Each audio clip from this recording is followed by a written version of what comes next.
Alright, but I think I've actually received the same question in my previous videos. The question which is about the tips to learn English and which vocabulary to start to learn. But that's okay, I will start to answer that question again in this video. Well, jadi teman-teman, untuk belajar bahasa Inggris itu saya mau katakan bahwa kita harus mulai dengan motivasi kita untuk belajar bahasa Inggris.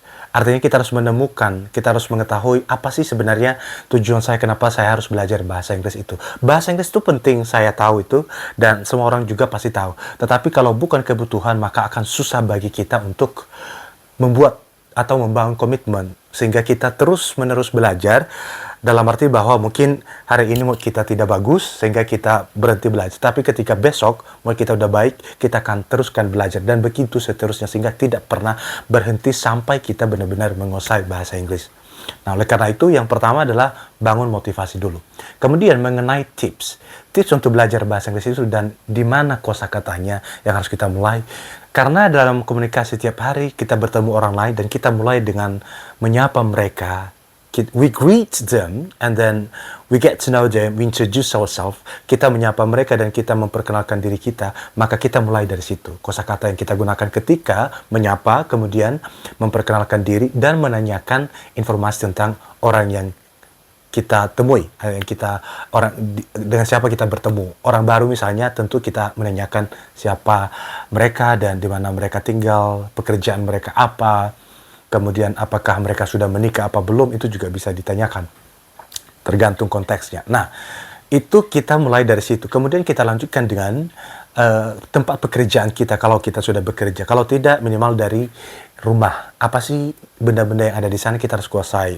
Misalnya ada kamar, ada kursi, ada meja, dan lain sebagainya. Kita harus pelajari kosakata itu. Kemudian, di lingkungan sosial kita lanjut ke sana. Kosakata apa yang biasanya kita gunakan untuk menyapa mereka, untuk meminta pendapat, kemudian untuk memecahkan masalah yang terjadi misalnya, kemudian ketika kita mau menawarkan bantuan, mau memberikan pendapat mengenai suatu hal, bagaimana cara mengatakan dalam bahasa Inggris, kita bisa teruskan ke hal itu.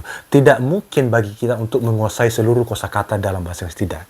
Tapi kita akan belajar. Mari kita fokus untuk belajar hal-hal yang penting saja untuk kita. Karena apa?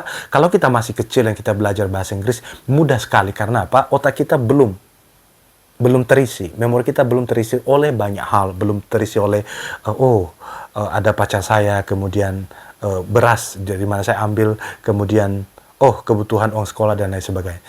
Sehingga mudah bagi kita ketika kita masih kecil dan belajar bahasa. Tapi ketika kita sudah mulai dewasa, udah banyak terisi memori kita ini dengan hal-hal, maka agak susah untuk memasukkan bahasa. Oleh karena itu kita punya strategi dan kita harus batasi belajar kita. Kalau kita mempelajari semua itu akan susah. Dan saya percaya bahwa yang paling susah itu dan sulit itu adalah memulai. Memulai itu paling susah. Tetapi kita harus coba. Nah, kalau bukan sekarang, kapan lagi? Kalau bukan Anda, siapa lagi? Nah, ala bisa karena biasa, kita harus take the action. Kita harus melakukan, membuat tindakan. Nah, dari tindakan itu setelah kita mulai terbiasa, maka akan timbul cinta. Kalau sudah cinta, maka itu pasti susah untuk berpisah. Jadi, saya tidak banyak bicara mengenai hal ini, teman-teman. Saya kira ini saja dan semoga membantu teman-teman untuk itu. Kalau suka video ini, tolong bantu like, komen, dan share. Kemudian, silahkan follow juga akun ini untuk membuat saya semangat untuk berbagi hal-hal mengenai bahasa Inggris bila teman-teman mendapatkan ini menarik dan berguna. Terima kasih.